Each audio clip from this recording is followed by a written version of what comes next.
panelists so that they can come to the stage. Let's do that.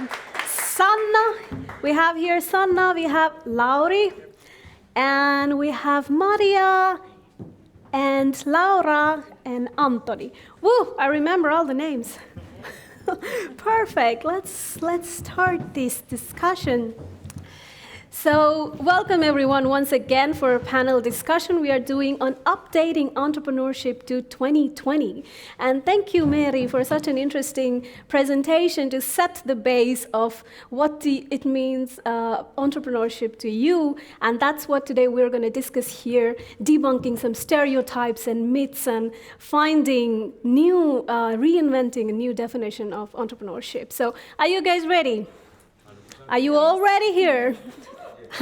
Let's dive into it. Yeah, I like some energy in the room, people.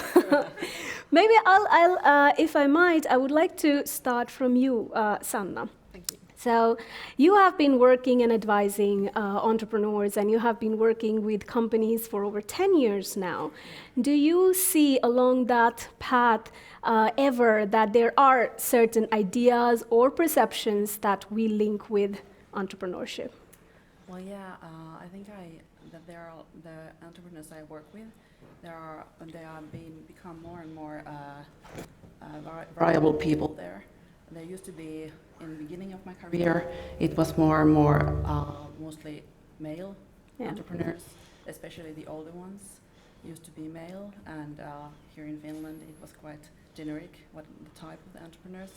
And nowadays, I'm happy to be able to work with more different people, and the variety is growing all the time. Yeah. So you think that there were ideas about that an entrepreneur meant mostly like a male, or maybe like a Finnish male person. Yeah, and strict business. Sorry, there's a problem with the mic. So. Okay. Thank you. A strict business. Person, entrepreneur is like a business person. Now I think it's more about your values and arts and everything that you can see that as an entrepreneur. Yeah, I agree to that. And maybe I'll go back to you, to Maria, because you have been grown up in a family business, if I am right. Yeah.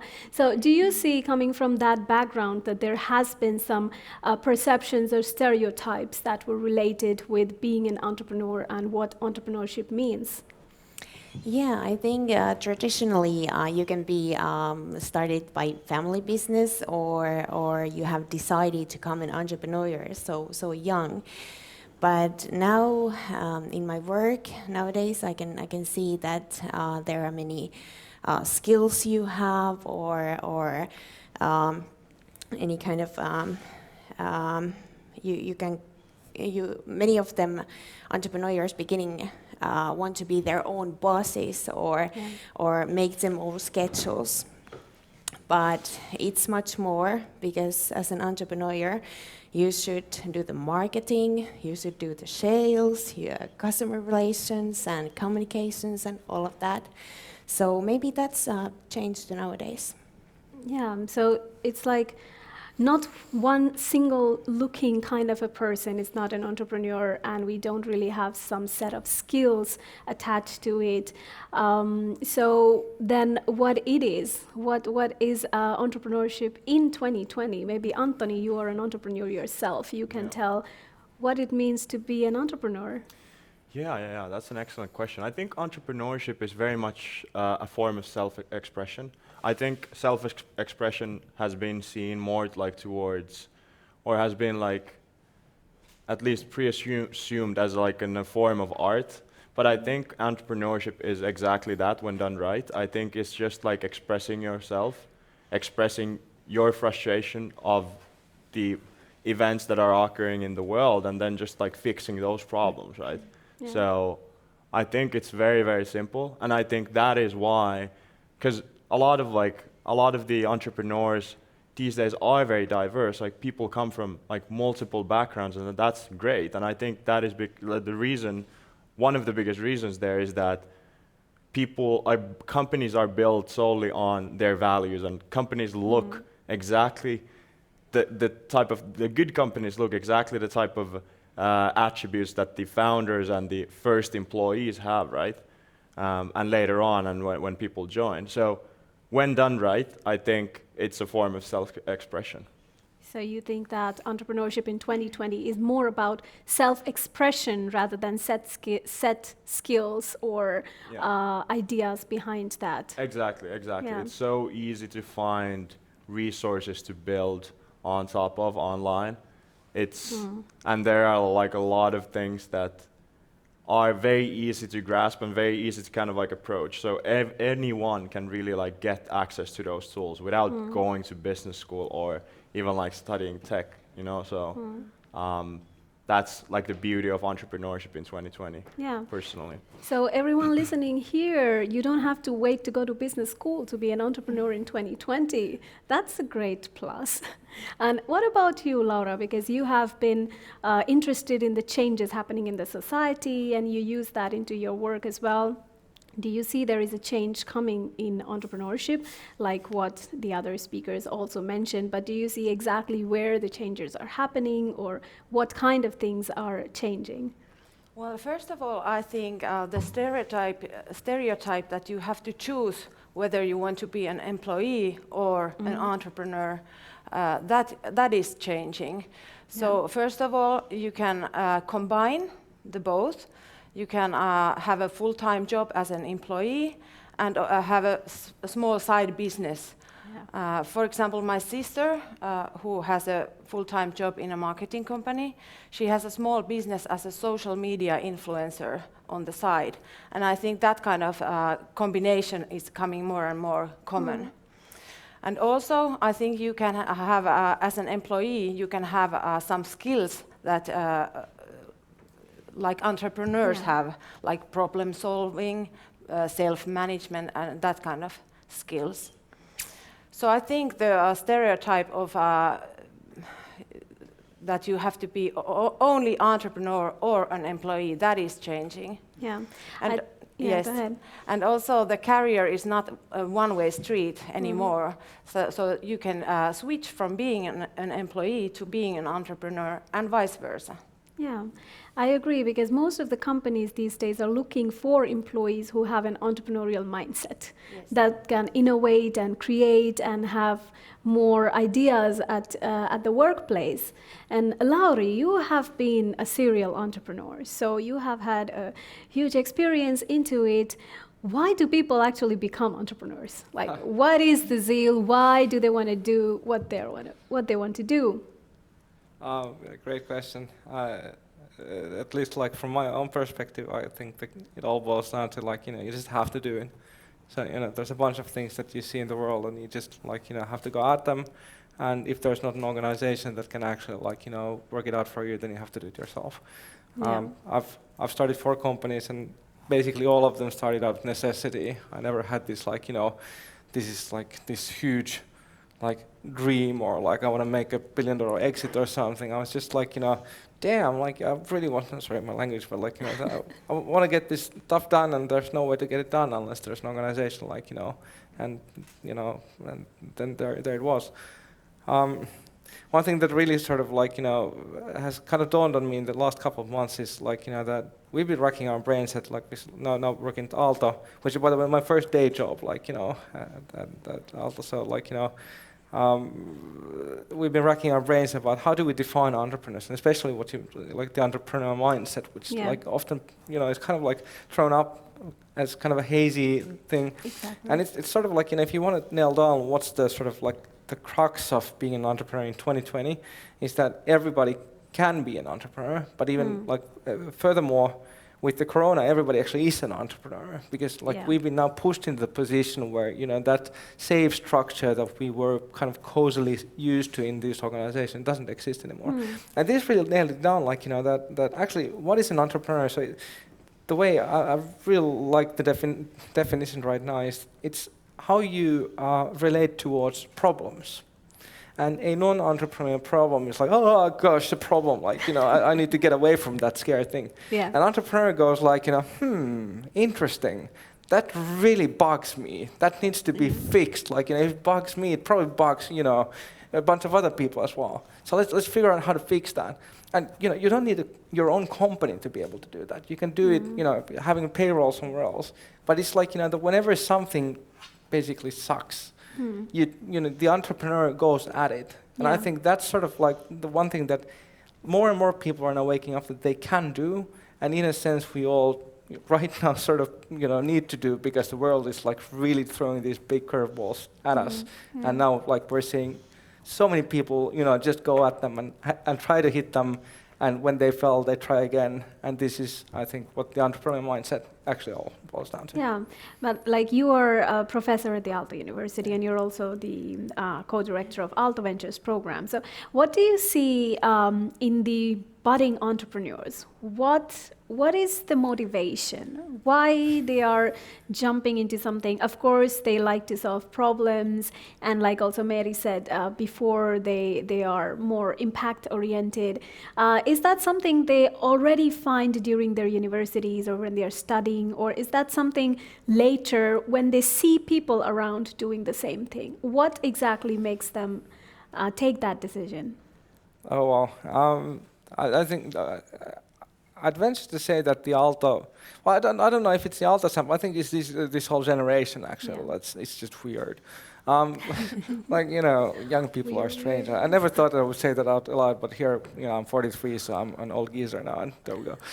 But like, you know, I mean, by and large, I would venture to say that at Aalto, and like basically at any context where you have people like, you know, in the 20 to 30 bracket, like, you know, look into entrepreneurship, I think they're mostly like really like forcibly impact and mission driven. Yeah. Up to the point that I've found that one of the things that we actually need to teach in our classes is not some, because like 10 years ago, I would think that, you know, we need to talk more about like, you know, that what is the actual significance of what you're doing? What is the impact? What is the greater good that you're working for? These guys all get it. They all usually, you know, they come to the table already armed with something like, you know, that they really care really strongly about. And we actually have to start talking about like money. Like, you know, that if you want to start your company, you actually need to make revenue to be able to, like, you know, pursue that big impact. Yeah. And I think we're at a very interesting turning point in terms of entrepreneurship, which I think really boils down to what's happening at Aalto right now. Yeah. That there are these interfaces where, because I mean, still most businesses in the world are run by this sort of business school logic of like, you know, just maximize the profit for the shareholders, which is like total nonsense and bollocks and should be illegal. But anyway, and actually, like, you know, there are interfaces where you can make a profit by doing activities that actually, you know, benefit the greater good of people. Yeah. And this is something I'm seeing, like, you know, by and large, the majority of our students are really keyed into that. And if, you know, if we work that out, that we can actually send these people into the free markets and make a profit. More jobs, you know, create more jobs by so doing, and also have an impact in, you know, the well-being of, for example, those who have not as much as, you know, all of us have.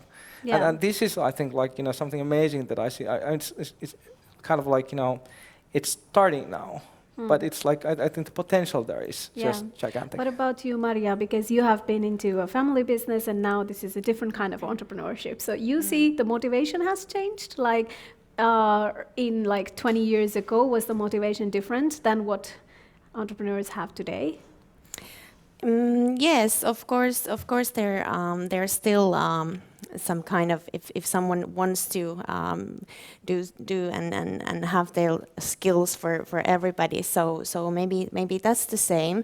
But of course, I can see in my work nowadays that, like Laura said, there's also being an entrepreneur and employee at the same time. That part of entrepreneurship, and also. Entrepreneurship can happen suddenly. Especially now, there are some home delivery companies that hire people, and accidentally they are entrepreneurs, and maybe they don't know that. But I don't know. I don't know if the motivation. I cannot see that huge change on that. Yeah, but I think one of the main motivation is the impact, the feeling of creating an impact. And when all the entrepreneurs who are sitting here and sitting here want to create an impact, the question comes to, is it actually creating an impact in the society? And Sanna, I would like to ask you about that. You are advising so many companies and also startups. Do you see that all that work is creating some impact in the world in 2020, and will it continue, or what is the trend? Yeah, I really think it makes an impact, especially when people want to work in a company where the values are in accordance with your own values. And as an entrepreneur, of course, it's easier because it's your company. But when the company grows and you employ people there as an entrepreneur, you have to discuss about the values, and you cannot pay for especially for young people, only with money. You have to give them something more, and that's the impact. And it's not only making money, but making the society better. So you think that there is some value that every company has to be having in order to attract not just entrepreneurs in the society, but employees in their companies. Yeah, if you want to attract talent, you have to give something more. Yeah. And Laura, coming back at you, you mentioned earlier that Fennia's mission is also to support entrepreneurship. Yes. And because it impacts the society. Why is that so? Like, how do you think that it is impacting the society, and why is it important to support this mission to update entrepreneurship and have this kind of a discussion here? Well, if we think about the welfare state we are all living in, it's based on dynamic economic growth. So to be able to maintain and finance the welfare state, we need taxpayers, and we need to support the economic growth. And entrepreneurs have the huge role in that. So it's crucial to all of our well-being to support entrepreneurs to be able to live in this great society we're still living in. Yeah, so entrepreneurship is not just about the entrepreneur, but also the overall society. What about you, Anttoni? Because you are an entrepreneur and you are working on a really interesting concept of creating, what was it, blood sugar into heart rate? Yeah. Blood sugar monitoring basically for everyone. So, so bypassing you are monitoring heart rate. I trying guess. to create such an interesting impact on how do you see it's going to fold in the future, and what would you say to all those entrepreneurs who are still at the beginning of this decision making, that I want to do something, I want to make this impact, but how do I jump into it? Or is there a blueprint that you would like to give? There isn't necessarily a blueprint. I think that what's like commonly mistaken is that people think about different frameworks, and they benchmark a lot of people that have done something in a certain way. Approaching entrepreneurship. You have lean startup like Canvas and that kind of stuff. You have a lot of different frameworks how you can approach building a company, building a business. But the problem is that with those, you have that one person that succeeded with building something, and you have and that person or that company is very much visible, but you have 999 companies that failed using that framework, and they are unspoken. So it's there isn't a blueprint necessarily. I think when you really see, as Lauri said, when you really kind of see something that frustrates you enough, you'll probably solve it.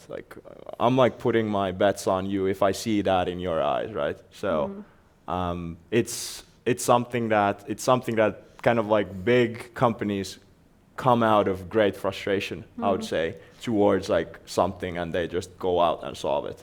But one thing that I would say, one thing that we learned is that being extremely authentic all the way will carry benefit of being being authentic. What I mean by that is that it's easy to build. You have product market fit when you're building something for yourself. So you can always be, without customers or anything, you can always be kind of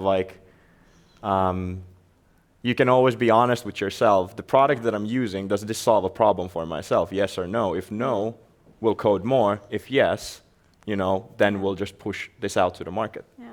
So with your company like Veri, which you co-founded, did you have the same motivation in your mind that, okay, I'm frustrated about this, and let's do that? Yeah. We were extremely frustrated. That was the time I was working with Meru Health. That is a Maria alumni here.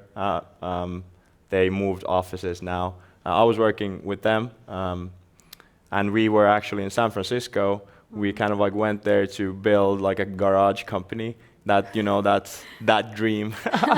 We had a lot of fun, and then there we kind of like talked with our first customers, and really kind of like saw their frustration, and we saw our own frustration as well, which we shared. So we just went out and said that, hey, give us 2 days, we'll like build something to solve like a common problem for ourselves. If you guys are willing to pay for it. They said yes, and we just did it, and that has then like evolved what Veri is today. Yeah. So you would say that just find something that you really want to solve and do it. Yeah. That's like, it's easy to say, but like that's exactly how you should do it. Yeah. So, what about you, Maria? You work with Elo, and I think that you're also helping and working with entrepreneurs. What would be your advice that if they are starting into this journey, and what should they think about in 2020 and in the future? So we forget all the stereotypes that we have now. We will have an ideal world, the best case scenario. So keeping that in mind, what would be your advice to that?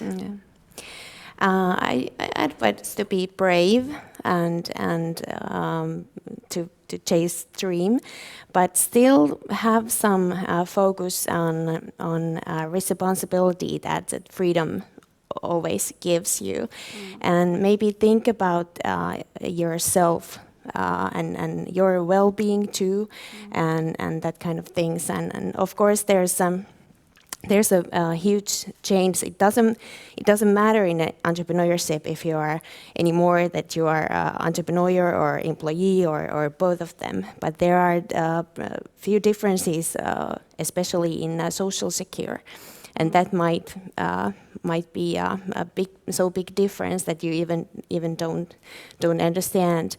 So ask advice from professionals and have your great social network that helps you. You don't have to do everything yourself. So ask advice. Take help. Don't be scared to ask for help, and because it's not just about creating impact, but also to sustain the company at the end. You need the finances, you need people, team, everything. So any last word anyone of you would like to say, and then we have some time to take the question and answers, Julia? Yeah. Okay. So anything that would like to end by saying to our entrepreneurs that, hey, we are now in a new era where we are seeing more and more diversity. We have more representation, and that's what this campaign is trying to show as well. But this is what is our one piece of advice that would help you get to the next step. Yeah, I would say that in the campaign there was this sentence that you don't have to be a superhuman to be an entrepreneur. You have your idea, you have your values, and then you have people around you who can help you. There's lots of bureaucracy in Finland. If you want to build up a company, there are quite a few things you have to do, but you don't have to know how to do them by yourself. Talk with your network, have some advisors, and have help. And you have your idea and you have your people. So you have your idea and you have your people. Everyone here is here to help you. So I think that is a really great way to end this panel discussion. So thank you so much to all the speakers. And let's take some questions from our audience. So if you have any questions, maybe you can say from there, and one of us or one of our speakers will. Yeah, there was one question like, where can you seek for information and a mentor in Finland? I have a business idea, but have no clue about everything that goes around it. Tax, social security, registering the business. So where to look for help and mentoring? Yeah, go ahead. So first of all, if you're interested in starting your own business, there's a great online course for that called Starting Up that we created last year with the guys from Kios and Maki VC and Reactor, and basically that gives you the kind of lay of the land of what you need to know. It's at starting-up.org. Then the other thing is like, there's a bunch of amazing like actors in the Aalto student ecosystem, like Kios I mentioned already, and Junction and all that, where you should just like contact them and like get to know those people and start going to those events, and you'll meet all those people and find your network there. Slush, obviously, well, now it's a little different thanks to the current situation, but like all of that stuff going on there. And then finally, like just try, I think like just try to figure out like what is that problem that you're like that's really bugging you, and like once you figure that out, like what do you really want to fix in the world, then just go at it, and you, like Anttoni said, like you'll work it out as you go along. Yeah, the link to the starting up course is on our website, istartedthis.org, so it can be found there. Oh, that's really good. I would actually like to add to that. Sorry, very bad. Yeah, just add one place where I got help. I got help from Yritys Helsinki, Nyko Helsinki. Nyko Helsinki. Yeah. It's free for everyone. And I can add to that, when I was starting my entrepreneurship journey, I was exactly at the same place. And to me, what helped was to network with people and go to all these events. I volunteered and do everything of that sort, because I didn't speak the language, so my searching capabilities were not that good. So yeah, I think that would be also one great answer. And I don't know if many people know, but you can also ask help from insurance company such as Fennia. We have a cooperation with, for example, Suomen Yrittäjät. Okay. So we have a good connection with them, and you can have mentors from Suomen Yrittäjät, for example. So even I didn't know that, so thank you for telling. I'm going to check that out. Okay, do we have any other questions? Yeah, there is. You talked about talking money, Lauri. How could people approach that? Talking money. You talked about talking money, Lauri. How could people approach that? Well, if I understood the question correctly, I mean, the thing is, like, back in the day, people used to think that you start a company to make a bunch of money, and that's just a stupid reason to start a company. But then it's sort of like people have now overcorrected to the other end, and everybody's waxing poetic about, like, the impact and mission and like this greater good. That's the purpose behind the company. And the problem is that if you're just like pursuing a greater good and you're not making any money, you're not going to have a company for very long. So you need to figure out, like, it's a sort of it looks like a paradox on the surface of it, but fundamental, like, I mean, money is just basically a way to quantify transactions, right? So, I mean, you need to figure out how to provide actual genuine value to some target market, and that's the way you make money. And I think the sort of like the paradigm shift we're seeing here, that in the traditional sort of like kind of like neoliberal context, people would think that value is like whatever people want to buy, which is really nonsensical, because people honestly buy a lot of dumb stuff.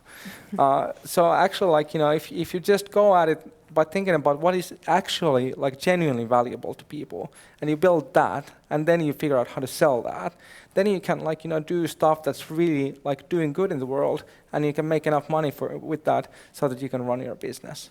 And to sort of wrap it up, like, there's this kind of metaphor, like, you need to be going somewhere. I mean, if you're just trying to amass as much money as you can, you're sort of like, a person at a gas station just trying to, just amass as many gas canisters as they can. And ultimately, that's going to blow up in your face. I mean, that's just not going to be sensical for very long. But then again, if you want to go to the other city and you don't have any gas in your tank, well, good luck with that as well. So you need to figure out how to navigate both of these worlds, and they seem to be sort of like all in water. But once you find the catalyst or something, like, the way to sort of like make them work together, by servicing an actual market, by delivering genuine value, then you're good to go. You can hitchhike. Well, there's that. You can hitchhike, said Meer. Yeah, that's true. Yeah, but let me just finish with one thought, because I think people are so allergic about talking about money now, because it's a kind of a reversal to the way it used to be. And I think we need to be, as long as we have a market economy and there's no really like side of that going anywhere. And also, like, it's not the best imaginable, it's just the best we've got, because everything else we've ever tried really sucked so bad. So like, like in this capitalist market economy, you need to be candid about, like, you need to be able to figure out how to make money. You need to, get a salary. You need to get revenue for your company. We need to be able to talk about that openly, without getting back to this old discourse, like like I want to just make $1 billion or something like that. Yeah. I think knowing your worth and the worth of your company is as important as the impact it is creating if we have to create a long-term impact.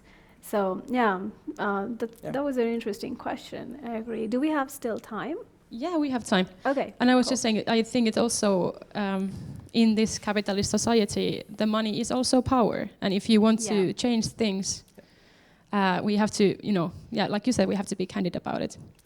But yeah, there's a question about where we discussed before, like what is the border between asking for advice and asking for a consultation, which you should pay for? Like maybe, Anttoni, you have been an entrepreneur. Maybe how do you like go in between of these two worlds? What is asking for advice and what is asking for a consultation? How is there some tips you could give to starting entrepreneurs?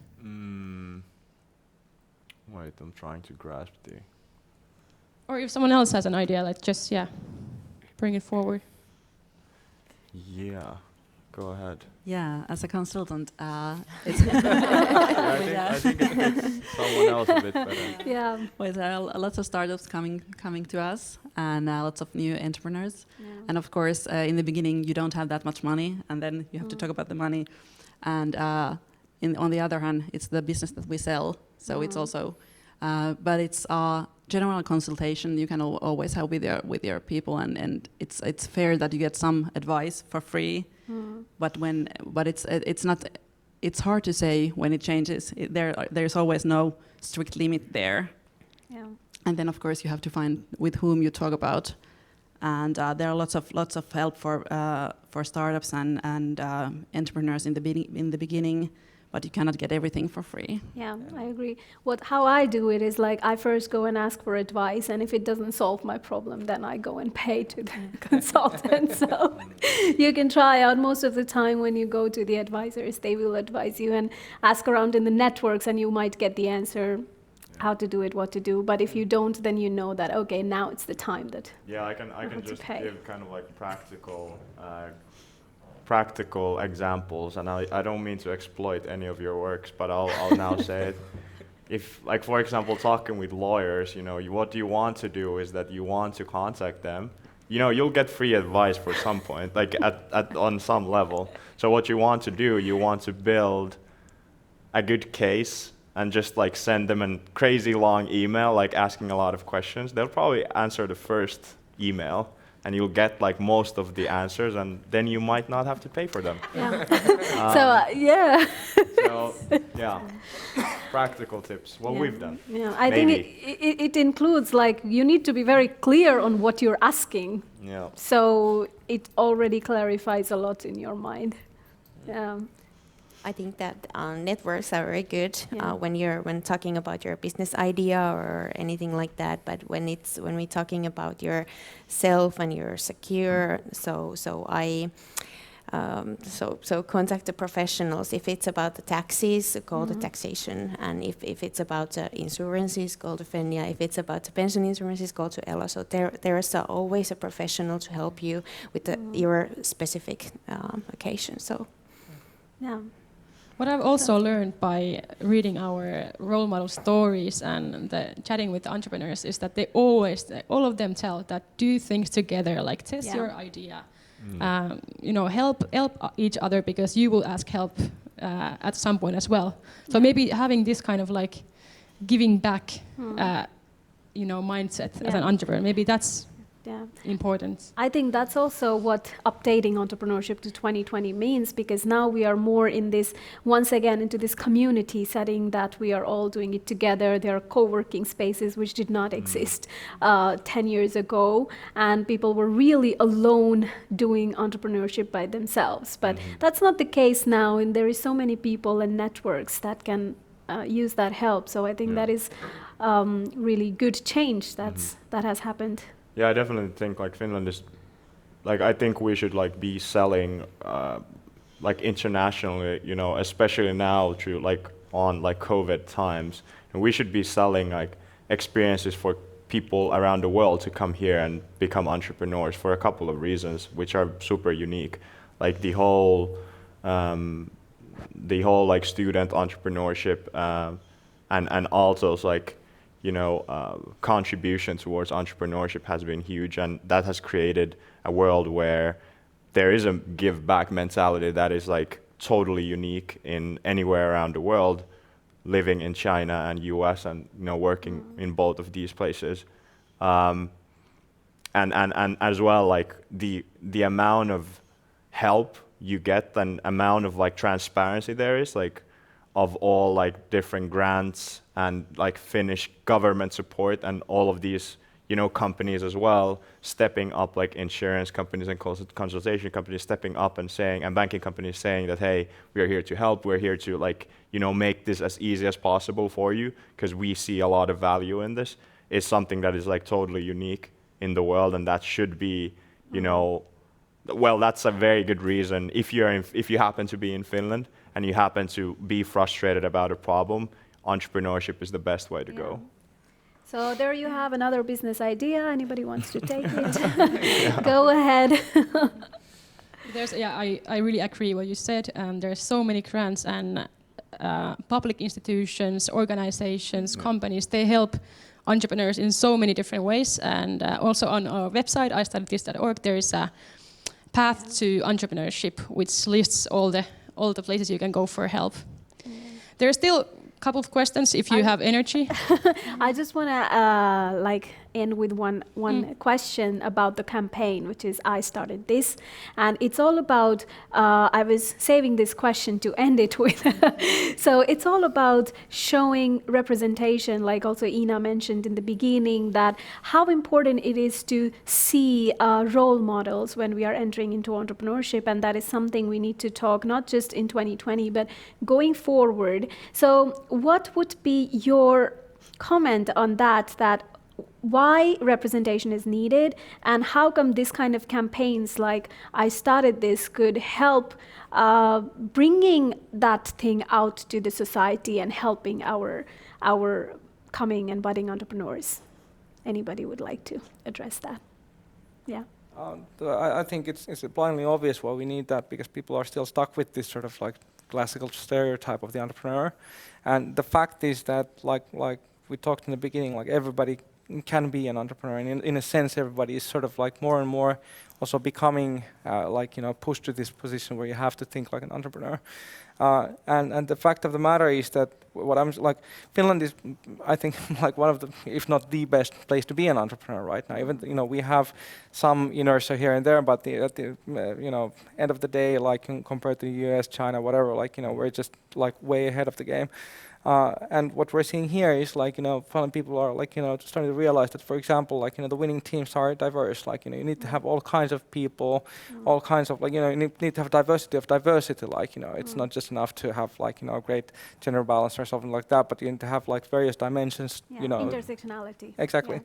And then like sort of like what really sort of blew my mind over the weekend was we had this hackathon with Junction called Solve the SDGs, where we had like over 200 students from over the world, from like, 47 countries or something like that, solving the UN Sustainable Development Goals. And I was mentoring like, some more than half a dozen teams there. And one of the teams was like, I was basically having a telco with this lady who was like in high school in Syria. And she was basically leading this team with members from Brazil and India, and like who were actually like, if I understood correctly, like based in Brazil and India.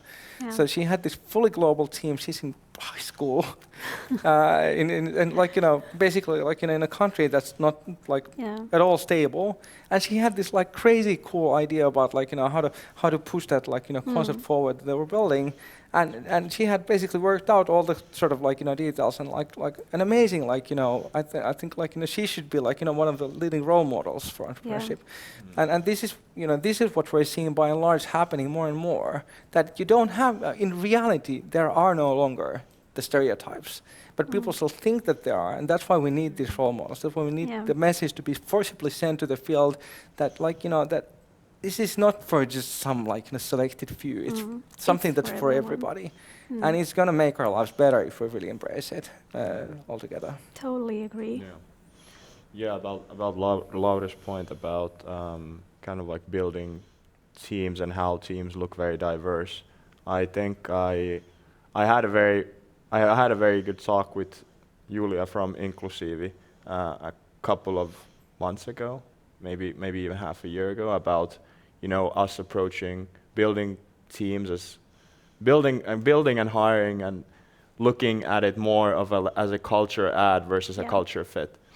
That really kind of like put a very different perspective on, like, had an impact on me about how to build teams and how we should approach building a team. Now, as like a five-person team, I think looking at our team, I think we have a very kind of like, we come from very like different backgrounds. We look like a group of pirates instead of like looking like a group of Navy, And that's like, that's really beautiful, because like if you can't do that, I think it's hard for you to build something for everyone. You need a very diverse team if you want to build something for everyone in the world and solve like a huge problem. So that really is like a very like big thing that I value, at least like myself, and I've seen in the team working out like super well. Yeah. You wanted to add something and then we just wrap up. I think we will have to be on time. Quick comment on the meaning of role models. I think you need, in everything, you need role models. For example, if I think about myself as a mother of 3 children, I have needed role models as a female leaders that you can actually combine parenthood and a successful career. And I think it's the same with entrepreneurship. You need role models to have the courage that you can believe that you can do it. Yeah. And maybe even open the eyes of yourself, like maybe even realizing like, hey, like that's something I could do. Yes. Yeah. Like, because if you don't see any role models that you can identify with or who look like you, it's just like that world doesn't even open for you. Yes. Yeah. So to provide all these opportunity to our future generations to have products that are inclusive and to have teams that are inclusive and people can relate to, we definitely need campaigns like this, and we are really happy to be a part of it. So thank you, everyone, and please stay for a while still. We have more coming up, and thank you for joining. Let's give a huge round of applause to everyone.